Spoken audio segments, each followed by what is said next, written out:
Variable কি? এক কথায় ভেরিয়েবল হলো পাত্র। আমরা পাত্রের মধ্যে বিভিন্ন প্রকার জিনিসপত্র রাখতে পারি, সুতরাং ভেরিয়েবলের মধ্যেও বিভিন্ন প্রকার জিনিস রাখতে পারি। প্রোগ্রামিংয়ের ক্ষেত্রে ভিন্ন ভিন্ন ভেরিয়েবলের মধ্যে ভিন্ন ভিন্ন মান রাখা হয়। ডাটার বিভিন্ন ধরনই হলো ডাটা টাইপ। যেমন আমাদের দৈনন্দিন জীবনে বিভিন্ন প্রকার পাত্রের মধ্যে ভিন্ন ভিন্ন জিনিস রাখতে হয়।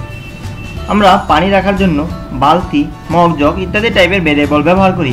আবার ধান, চাল, গম ইত্যাদি রাখার জন্য বস্তা টাইপের ভেরিয়েবল ব্যবহার করি। কিছু টাইপ ভেরিয়েবলের উদাহরণ আইএনটি, এর পূর্ণরূপ হচ্ছে ইন্টিজার অর্থাৎ পূর্ণসংখ্যা। প্রোগ্রামের ভিতর পূর্ণসংখ্যা রাখার জন্য এই ইন্ট টাইপ ব্যবহার করা হয়। ফ্লোট, দশমিক সংখ্যা। প্রোগ্রামের ভিতরে দশমিক সংখ্যা রাখার জন্য এই ফ্লোট টাইপ ব্যবহার করা হয়। ক্যারেক্টার থেকে এই 4 টাইপটি এসেছে। প্রোগ্রামের ভিতরে অক্ষর রাখার জন্য এই টাইপ এর ভেরিয়েবল ব্যবহার করা হয়। এবং সর্বশেষে ডাবল টাইপ।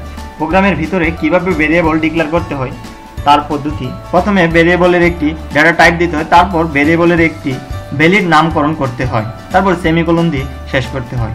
এখানে বালতি হচ্ছে ডাটা টাইপ এবং বেঙ্গল হচ্ছে ভেরিয়েবলের নাম। তদ্রূপ নাম্বার হলো ইন্টিজার টাইপের একটি ভেরিয়েবল, মার্ক হলো ফ্লোট টাইপের একটি ভেরিয়েবল এবং এখানে এন হলো ক্যারেক্টার টাইপের একটি ভেরিয়েবল।